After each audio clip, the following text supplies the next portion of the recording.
भाई पहला मैं रहूंगा, फिर विरल लेगा, लास्ट में आशीष का है ट्रीटमेंट, है ना? Yes yes yes yes. Okay. Bhattacharya sir अभी तक नहीं आए हैं शायद। अच्छा, लाइव आ गया है, आ जाएंगे सर, उसमें ज्वाइन करो। ओके, सर ने बोला है कि each speaker will be given 13 to 40 minutes, and if you can finish before it, that will be well and good. And question answer session will be taken at the last after finishing all the अच्छा three talk. अच्छा, 13 से 14 minute ना? Okay. Yes yes yes. Yes. So we'll get around 10-12 minutes at the end, so we can have a question answer session at the end. Okay.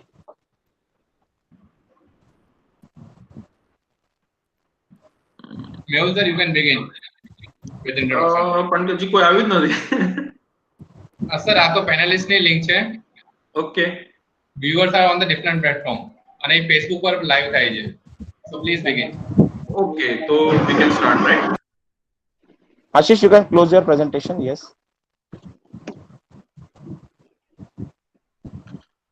Okay, so I'll just give you about the idea.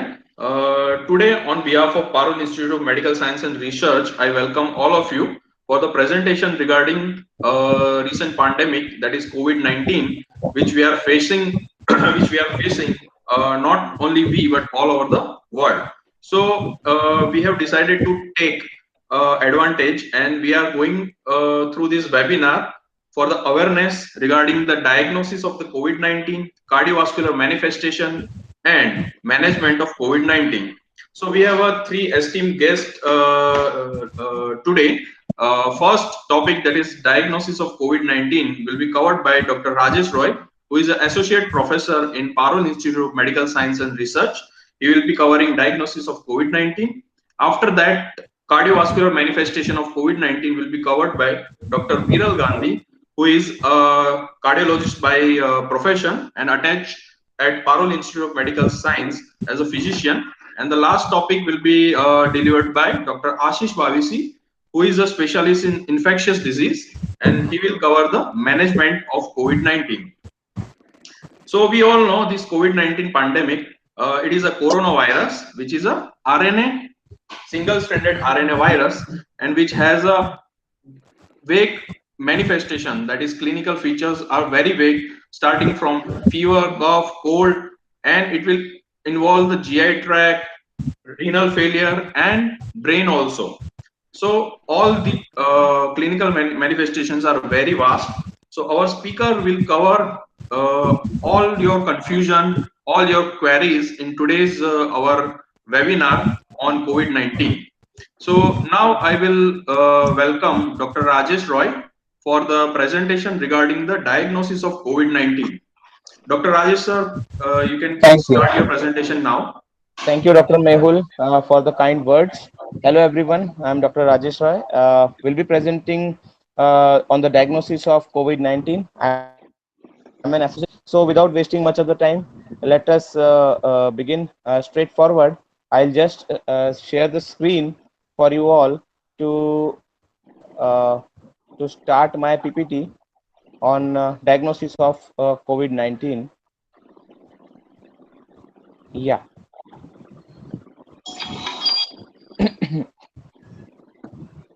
Is it available? Is it visible, Mehul bhai? No, not yet, sir. Not yet. Yes, it is presenting now. Okay. Okay. So. Yes, sir, it is visible now. Yes. So diagnosis of COVID-19. We all know so much of RT-PCR is going right now everywhere. COVID-19, as Mehul bhai said, has created a major impact on the whole world, especially the doctors, police person, etc., paramedical workers and all, but it has also created a major impact on the clinical microbiology laboratories, because it is these people who are going to diagnose for us all the COVID-19 infection. We all depend upon collecting the right specimen from the right site at the right time, which is very, very essential for the diagnosis of this infection. We all know these days the RT-PCR is the main molecular test which is available, and recently we have also got antigen and antibody test techniques that are yet to be mastered along. The viral load in the upper respiratory and the lower respiratory tract is very high within the first 5 to 6 days of symptoms. Hence, this is the time where we should catch the infection by proper diagnosis. We all know. Sorry, I'm going a little bit faster because there is a restraint of time. A nasopharyngeal swab or an oropharyngeal swab is recommended for screening the diagnosis of early infection.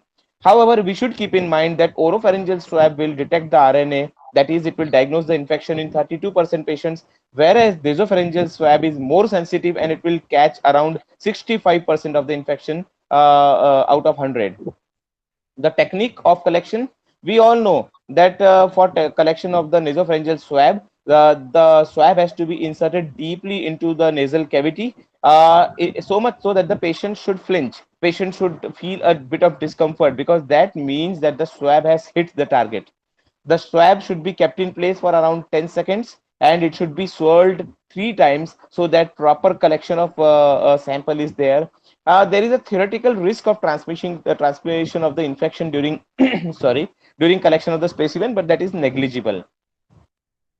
As soon as we collect the swab, it should be placed in the viral transport medium immediately and should be transported under refrigerated conditions to the microbiology laboratory.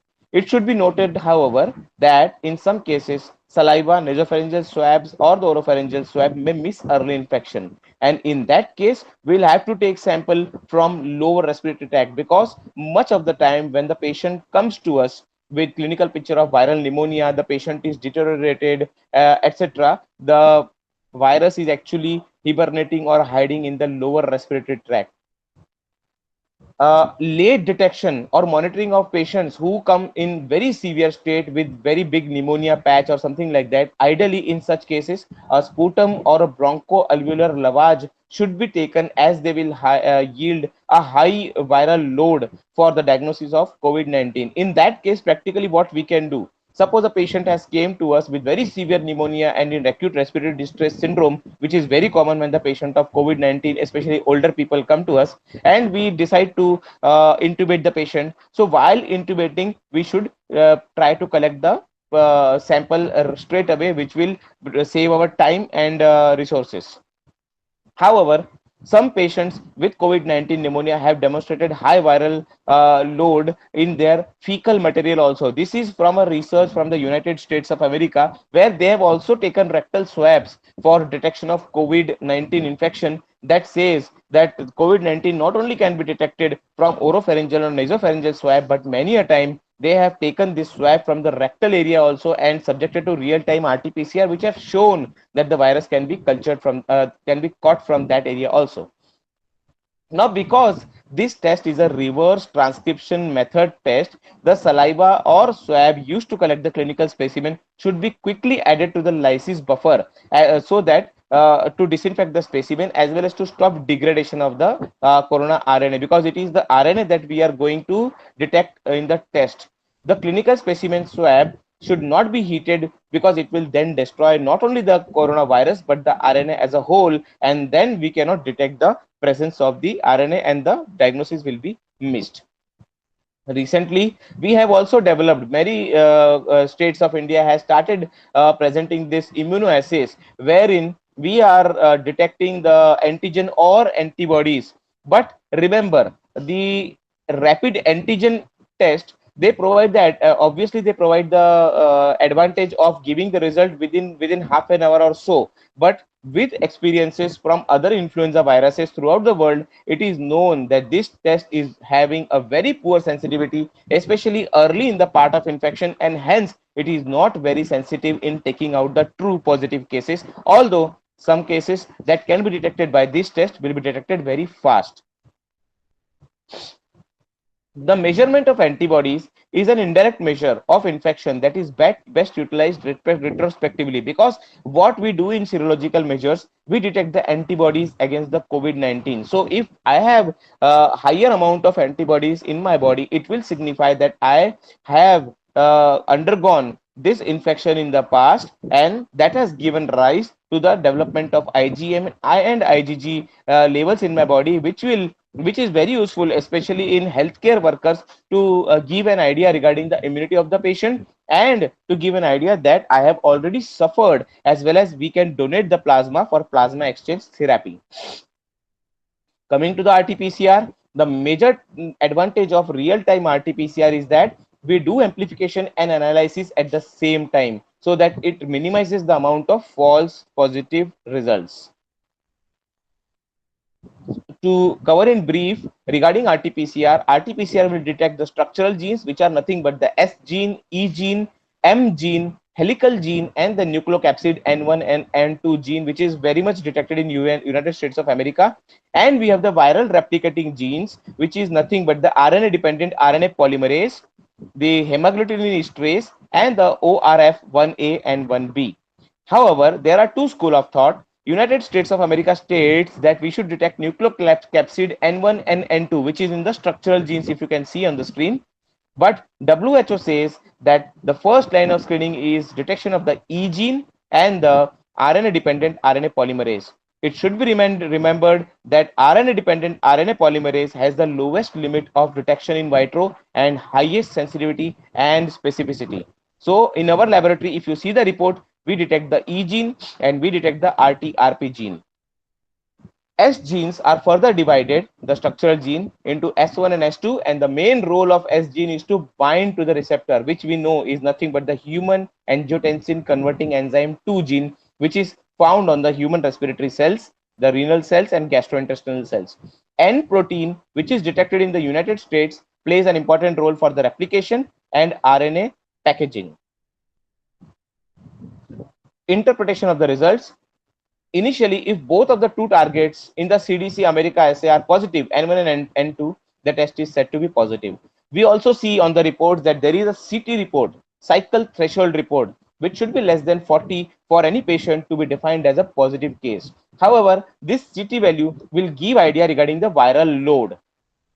If the CT value is less than 33, it is between 33 to 35, it is considered as a mild viral load. Between 33 to 23, it is considered as a moderate viral load, and less than 23 is considered as a high viral load, which will indicate that the patient can transmit infection to other people very easily. For patients suffering from fever, sore throat, fatigue, coughing, or dyspnea that is coupled with recent exposure, COVID-19 infection should be read according to the combination of CT characteristic also, because in the early part of the infection, it is difficult for the RT-PCR to detect the infection, as I have said in the beginning of the lecture. So we will have to combine the CT computerized tomography of the chest also to see whether there is any abnormality in the CT report of the patient. Because in a study of more than 1,000 patients, 59% patients had a positive result for RT-PCR, but 88% of the patients who underwent CT chest showed a positive result. So CT chest is said in some researches to be more sensitive than RT-PCR in diagnosing COVID infection. What are the typical CT findings? Bilateral pulmonary parenchymal ground glass opacity is the typical finding that we get in in COVID infections. This slide would show how a ground glass appearance, as you can see, the ground glass appearance looks like. This is a zoomed view of the same, and this on the next slide, the arrow marks the dilatation of the bronchoalveolar vasculatures. It should be remembered that ground glass opacification is very sensitive and is found in 88 out of 100 patients. Bilateral involvement is very common. The right-sided posterior division is very commonly infected, especially the lower lobe on the right side. Multilobar involvement is found in 80% of the patient, and consolidation is found in 32% of the patient. If we try to triage the patient depending on the severity of chest CT finding, it is usually divided into four groups where we have less than 5% involvement and more than 75% involvement. So if we take all the five lobes of the lung together and calculate them, we have a score which ranges from 0 to 25, which is the maximum. And when all the scores are added, we can have more than 75% involvement, which would definitely indicate that the patient is at risk. Similarly, a bit congested slide, the next one. Lung cavitation, pulmonary nodules, pleural effusion, and lymphadenopathy are not usually seen in COVID infection as of now. Uh, Chest CT scan can be used to assess the severity, as I have demonstrated. Combination of imaging feature with laboratory findings, that is the RT-PCR, will help us arrive at an early diagnosis of COVID-19 pneumonia. So it is not only the RT-PCR, we should always combine it with the CT findings to find out the diagnosis of COVID infection. These are the references that I have used to make this slide: the Radiology Assistant, International Journal of Antimicrobial, and Journal of Clinical Microbiology. As said earlier, the questions will be entertained in the last part of the session, and I thank you everyone for paying the so much of attention. Thank you so much. Thank you very much, Dr. Rajesh Roy sir, for giving so much information regarding the diagnosis of COVID-19, and it was a wonderful lecture. So now moving on to our next topic, that is cardiovascular involvement in COVID-19 patient. I would like to invite Dr. Viral Gandhi to take over.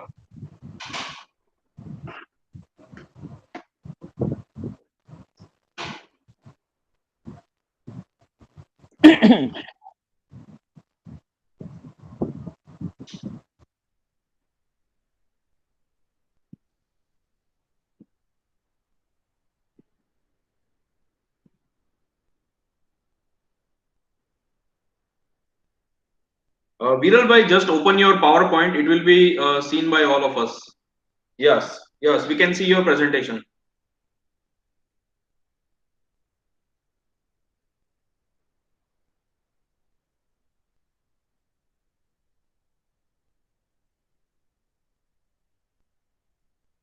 Viral bhai, unmute yourself so can we can hear.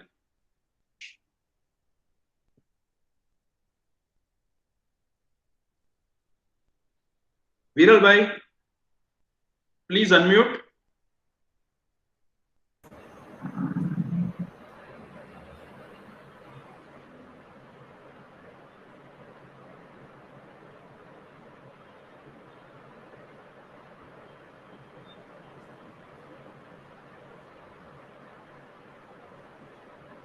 Viral bhai, the red mark on your speaker, you have to unmute it.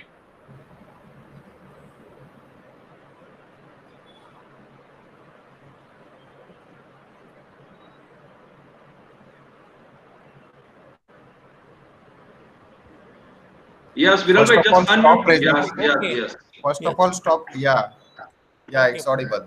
So, okay. yes. So, myself, Dr. Viral Gandhi, international cardiologist. I am speaking today on a topic cardiovascular disease and COVID 19. As we know, there is a pandemic of coronavirus, and everyone is afraid what is going to be happen.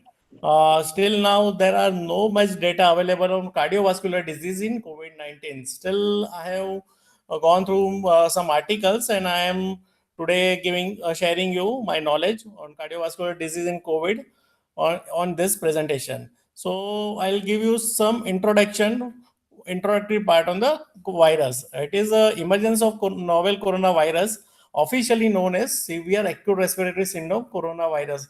It is unprecedented challenge for the healthcare community across the world. It is highly infective. The first case, known as a coronavirus disease 2019, occurred on 8th December 2019 in Hubei province of the China. As we know, the main system involvement in the coronavirus disease is respiratory system.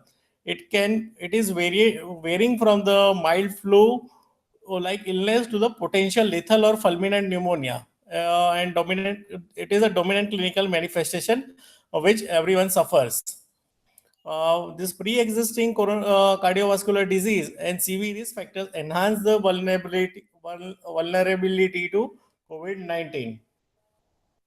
Now, what are the cardiovascular complications can occur in the COVID-19? So first in the list is acute myocardial injury. So how to define it? Or whether patient has suffered from the acute myocardial uh, injury or not. So there are battery of investigation we can do. First is ECG.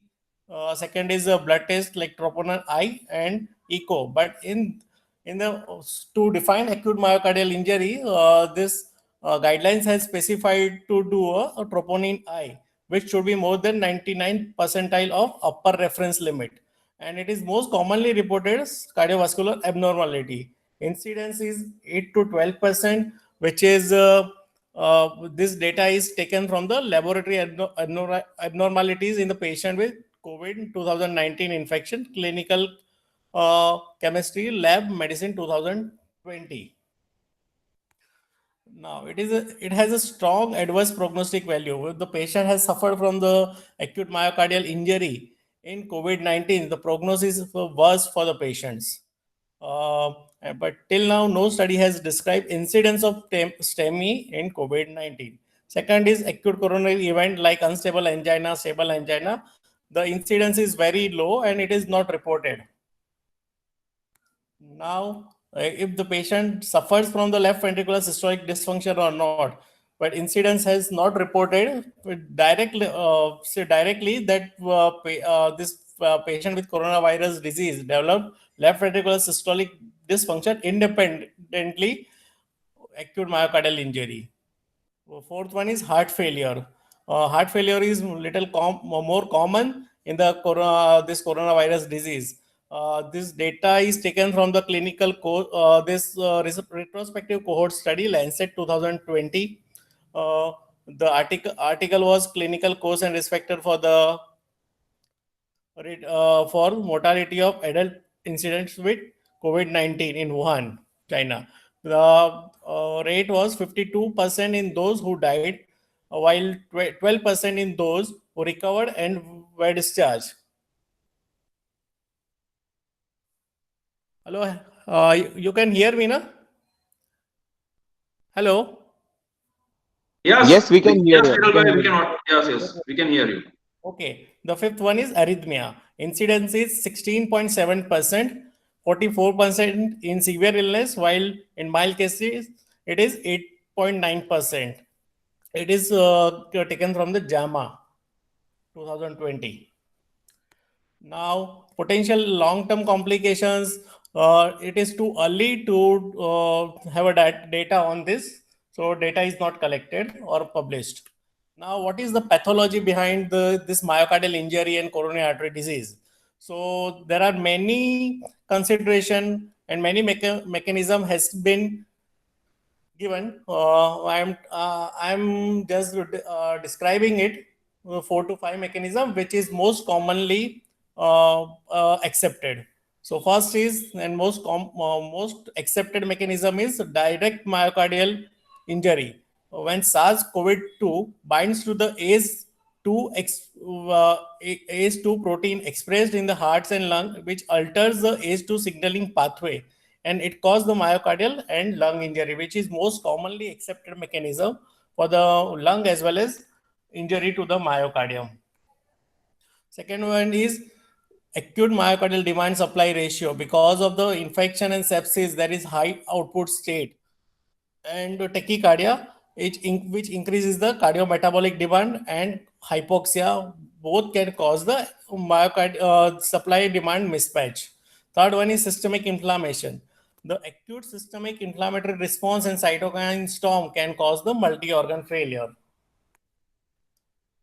Okay, fifth one is plaque rupture and coronary thrombosis. This increased coronary blood flow increases tear stress, which precipitates the plaque rupture. And systemic inflammation creates the prothrombotic milieu, which can increase the risk of coronary thrombosis. Adverse effect of the various therapies, which like we are using the hydroxychloroquine, azithromycin, and some antiviral medicines, which also affects the heart. Last one is electrolyte imbalance, hypokalemia, because of the interaction of the SARS-CoV-2 with RAS, which cause various arrhythmia.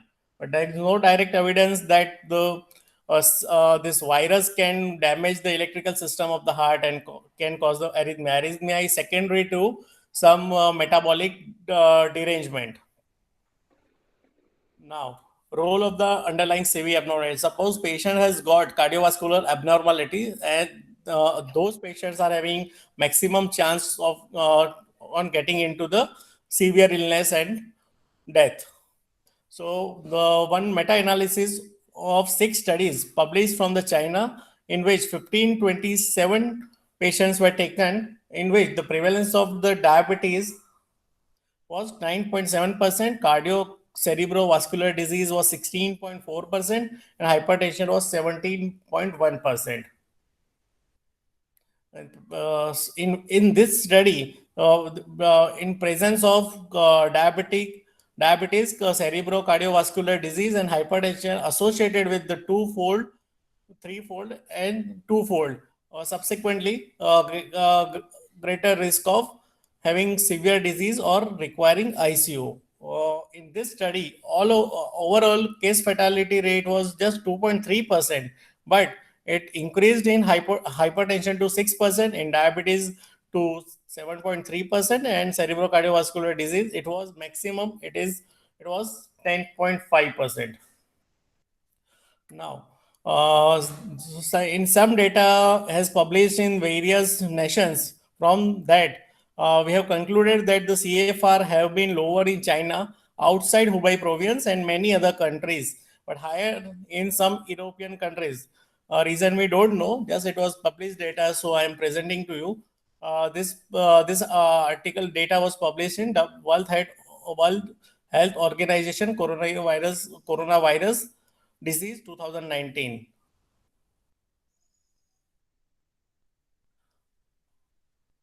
Now, most important part is management. So management, I have told you the investigation of choice are ECG, echo, and troponin. If troponin is negative, chances of having cardiovascular complication in coronavirus disease is very low. Now, for management part, all overall management principle of patients present with the COVID-19 who develops complications or have pre-existing CVD are same as for the patients without COVID. There is no difference between the treatment if the patient has coronavirus disease or not. Only things which is different from the routine management of the coronary artery disease is, I have taken some few points that has to be remembered. Protect ourselves. All health workers should be trained in donning usage and doffing of personal protective equipment. Use of ECG, cardiac troponin, and echocardiography. Some journal has question mark on this echocardiography and troponin. Still, it is the investigation of choice to diagnose the coronary artery, this cardiac complication in the COVID-19. And we have to, this is reconsideration of the risk benefit ratio of primary percutaneous intervention versus fibrinolysis in COVID-19 with STEMI. If patient has developed STEMI and comes to us, but if it is suspected of having COVID-19, better to thrombolize him rather than getting exposed to the patient with STEMI. And to get there are maximum chances in the cath lab because of the AC, and the distance with the patients is very low, so we maximum chance of getting infections. So we should avoid this percutaneous intervention, but we can thrombolize if it is criteria for thrombolysis is fit for the patients. Now, there is many discrepancy either to start ACE inhibitor or continue it or stop it. But in guidelines, it is clearly written that we should not discontinue ACE inhibitor or ARBs in the patients of COVID. We should continue it, and it has benefit. There are two journals which have published guidelines. The AHA and ESC Council both have recommended to continue ACE inhibitor and ARBs in the patient with COVID, unless it is contraindicated. Now, and awareness of potential cardiovascular side effect of the various therapies used for treating viral infections. This is must. We should know the side effect of the drugs we are using in the COVID-19 patient, and who are developing cardiovascular complication. We should restrict the use of the medicines which can cause the complications. like chloroquine, hydroxychloroquine, azithromycin are known to prolong the QT interval. If patients are getting this medication, daily ECG monitoring is required. And if on the top of that, if patient having hepatic and renal dysfunction, then we should be more careful in prescribing these medications. And if a patient is getting other drugs that can cause the QT prolongation. Now I'll come to the summary. The respiratory illness is dominant clinical manifestation. Large number of patients with COVID-19 would present with the pre-existing CVD or develop new onset cardiac illness. Interplay between the cardiovascular disease and COVID-19 is grossly inadequate. So till now, we don't have a concrete data from that we can justify the role of COVID-19 to have a cardiovascular complications. Thank you. Okay, thank you very much, Dr. Viral Gandhi, for enlightening our knowledge on cardiovascular manifestation in COVID-19, which has a very limited data. So, Yes, thank you very much, Dr. Viral Gandhi. okay, thanks so much. So today's VMC bulletin is here, and we are having 96 cases in the last 24 hours, which are recorded. Just in between the lecture, I would like to say. So now moving to our next speaker, Dr. Ashish Bhavisi. He will cover the topic on management of COVID-19, which is a very tricky part in managing a COVID-19 patients. So I welcome Dr. Ashish Bhavisi. Please take over.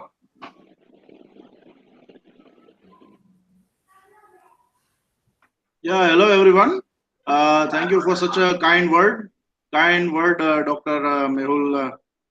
And I'm sure many of us would consider management of COVID-19 as pretty tricky, including myself. Some of which has quite flummoxed. Some of the patients have quite flummoxed me, I must say. So coming to the management of COVID-19.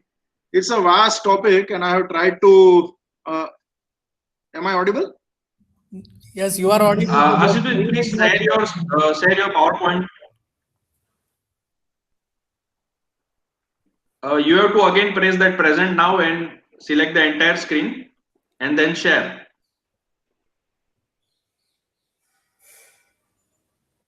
Is that? Yes, it is presenting now. Your screen is now visible now. You can make it full screen. Yes, it is visible. Okay. So I have tried to minimize, or should I say, micronize the management of COVID-19 into very few slides. I'll just quickly go through the management of COVID-19, and then if anybody has any questions, they can ask online. So the typical clinical presentations that we have noticed as physicians and especially ID specialists are asymptomatic or pre-symptomatic cases which may progress to mild disease. Mild disease may only a few proportion of patients may progress to moderate, and even fewer progress to severe. So in asymptomatic or pre-symptomatic cases, the general management principles include just close observation. They can be managed at home under home quarantine measures, and you pretty much just wait till the development of symptoms occur. You have to stay in communication with your family doctor, and there should be only a single caretaker who should not have any comorbid condition, which is a very important thing.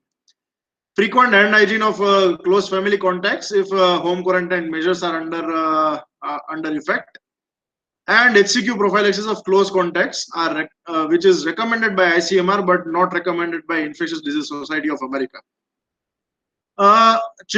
HCQ should not be administered in children less than 15 years of age, in pregnancy and lactation, in patients or persons who are having any kind of retinopathy, in patients who have G6PD deficiency, cardiomyopathy and rhythm disorders, and hypersensitivity.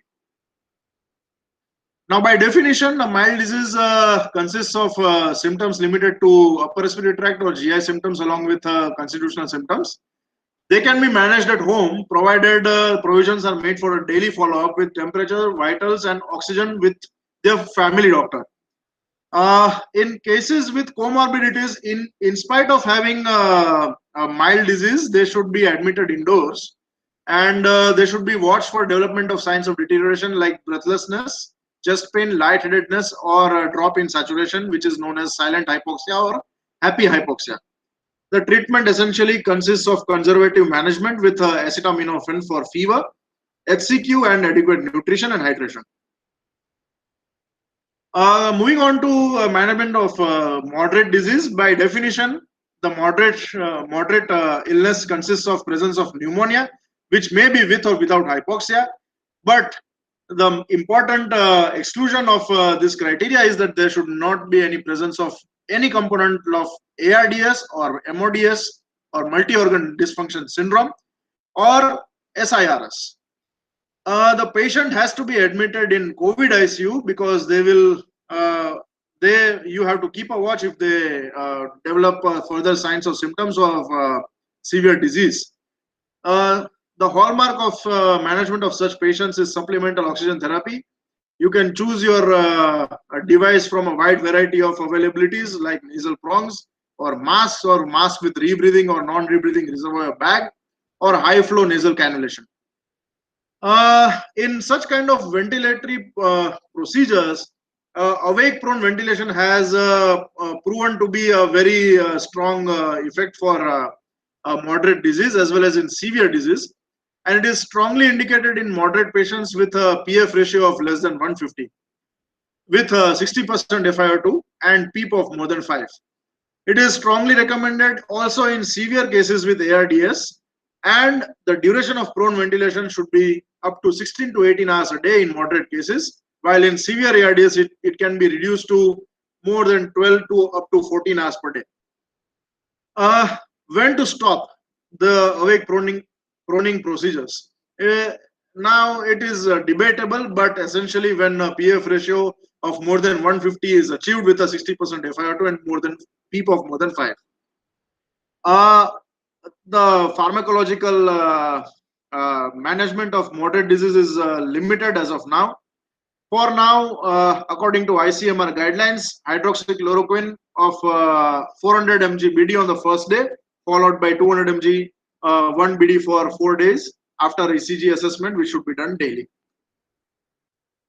Methylprednisolone or steroids are preferably administered within the first 48 hours of admission, or if oxygen requirement is increasing and if the inflammatory markers are increased.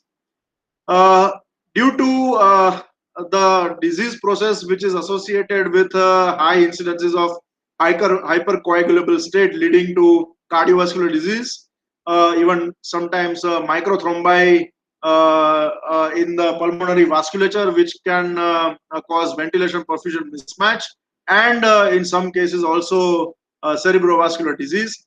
A prophylactic dose of unfractionated heparin as well as or low molecular weight heparin should be given regularly in all such patients.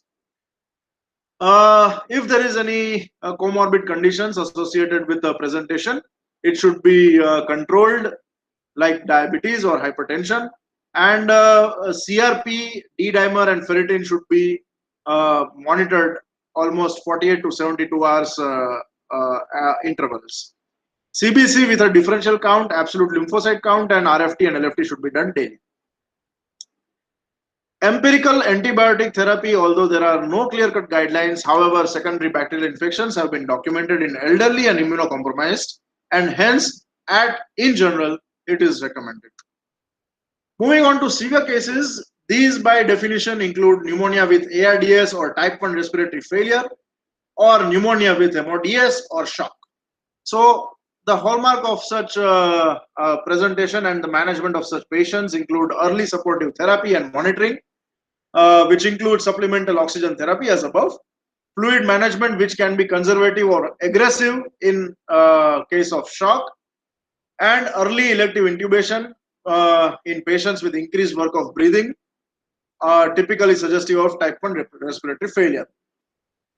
Now, the typical settings of mechanical ventilation include low tidal volume and low inspiratory plateau type of mechanical ventilation. The tidal volume can be increased up to 8 ml per kg of body weight if pH is less than 7.15, or if there is ventilation dysynchrony. The goal pH should be maintained at around 7.3 to 7.45. In severe ARDS, prone ventilation should be administered for at least 12 to 16 hours per day. However, it is very difficult if the patient is intubated to manage them in a prone position, but at least an attempt should be done, and the higher PEEP will help in severe ARDS by keeping open and patent the alveoli, which may collapse easily in advanced to severe diseases.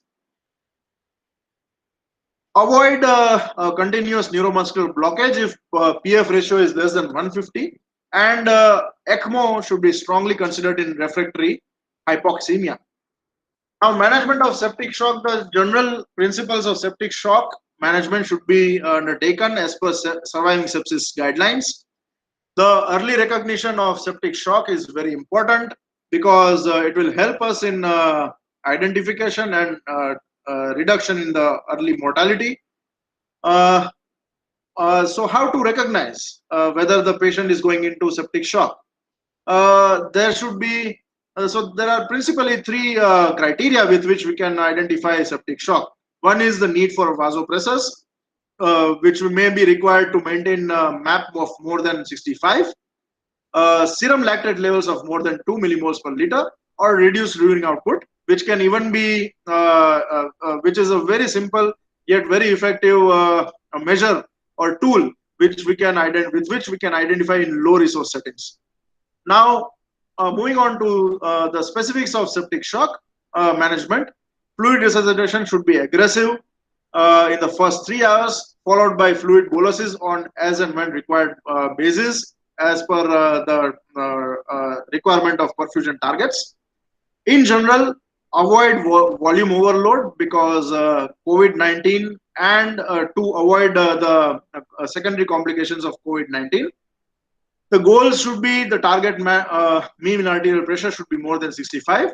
Urine output should be more than 0.5 ml per kg per hour, and the lactates should be less than 1.5. Vasopressors should be considered in refractory shock, and broad spectrum antibiotics should be initiated early after drawing of blood cultures. Other measures include escalation of methylprednisolone dose to 1 to 2 mg per kg per day for up to 3 to 5 days, and unfractionated or low molecular weight heparin should be given regularly. Now, moving on to investigational therapies. So these are the areas, or these are the mechanisms which can be targeted, which may be targeted by some molecules which are already available as a part of repurposed therapy, or it may be targeted by some investigational therapies. So this is a table for which shows molecules which can be repurposed as per the availability of the molecules. These include chloroquine sulfate, hydroxychloroquine, lopinavir ritonavir, and arbidol or umifinovir. Moving on to specific investigational therapy, namely remdesivir and favipiravir. These are RNA polymerase inhibitors, and although they have not been found to have adequate mortality benefits, but they have found to have reduced or shortened duration of illness, and is in general recommended by IDSA as part of their moderate recommendations. So the remdesivir may be considered in patients with moderate disease.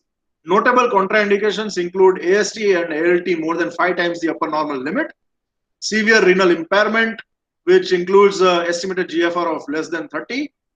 In pregnancy and lactating females, although no certain data is available for the use or its toxicity on the fetus, they can still be used if there is a indication. Children less than 12 years of age is again a contraindication. So dose should be on day one. It should be given on a loading dose of 200 mg, followed by 100 mg IV OD for 5 days to as high as up to 10 days. Now, convalescent plasma has an off-label use. Its indications include moderate disease with increasing oxygen requirements despite use of steroids. The prerequisites are of use of plasma therapy are as per blood transfusion or component transfusions, and they include ABO compatibility. The donor plasma should also have a high neutralizing titer, which should be above a specific threshold, and it should be avoided in patients with IgA deficiency or in patients with immunoglobulin allergy. Any patient who receives convalescent plasma should be monitored for post-transfusion reaction for several hours. Adjuvant or adjunctive therapies include tocilizumab or specific IL-6 inhibition, which has found to have a strong role in cytokine storm. Now, this molecule, tocilizumab, is actually a monoclonal antibody against IL-6 inflammatory cytokine, and its indications include moderate disease with progressively increasing oxygen requirements or mechanically ventilated patients not improving despite use of steroids. Special considerations include there should be a presence of pan-inflammatory markers, which should be raised above a set threshold. These include CRP, ferritin, and IL-6. And the patient should be carefully monitored post-tocilizumab for secondary infections and neutropenia, which may herald secondary infections following infusion of tocilizumab. Active infections and tuberculosis are in general should be ruled out before the use of tocilizumab. The usual dose is 8 mg per kg. Up to 800 mg should be used at one time, given slowly over 1 hour, and the dose can be repeated after 12 to 24 hours if inadequate response is documented. So this concludes my slide and presentation of management of COVID-19. Thank you everyone for patient hearing. Thank you very much, Dr. Ashish, for enlightening about the management of COVID-19. So now the house is open for the questions. If anyone want to ask any question regarding COVID-19, so our speakers are here, they can answer your questions.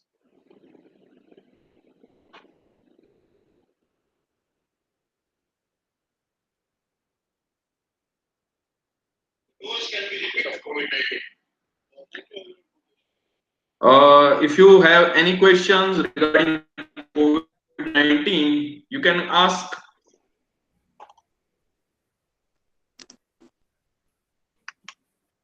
Ashish bhai, I want to ask one question. There is a medication name as ulnistatin.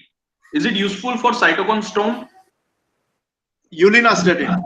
Yes, ulinastatin. Yes. Yeah, it has been used as a part of pancreatitis, and in general, it was also found to have some use in. Many centers have tried using this molecule as a part of investigation therapy and as a part of several studies in sepsis and septic shock. However, its exact utility in COVID-19 has not been studied, or it has not been documented in recent studies or in any meta-analysis up till now. But it may find a certain usage if a patient is not a candidate for tocilizumab or any other adjunctive therapies. Usual dose should be instilled. However, due to increased cost of therapy, and in resource poor settings, its use can be limited to up to very few patients. Okay. Any other who have any questions, they can ask freely here. So what about itolizumab? This in Indian study, they have found that itolizumab is a good alternative. Yeah, so specific. Which Uh, also. I think, if I am not wrong, itolizumab is actually CD1 inhibitor. Is it right? Yes, yes, yes. CD1 inhibitor. So it is again a repurposed or an adjunctive therapy for use in certain conditions like cytokine storm specifically. But again, the exact usage or the utility of this molecule cannot be underemphasized, as there are lack of many such usage in other conventional studies. So the usage of itolizumab should be strictly taken under the purview or under the surveillance of a study clinical trials. So is it FDA approved? No, it is not. Okay, fine, fine. Okay. Okay, so I don't think anybody has any questions regarding COVID-19. So we can conclude here. Okay. Brijesh bhai? Thank Yes, you. yes. Okay. Thank you, It will. Thank you. Okay. Okay, it will be yes, it was a wonderful session. Thank you very much. Thank you, Thank Madhu you. bhai. Thank you. Thank you.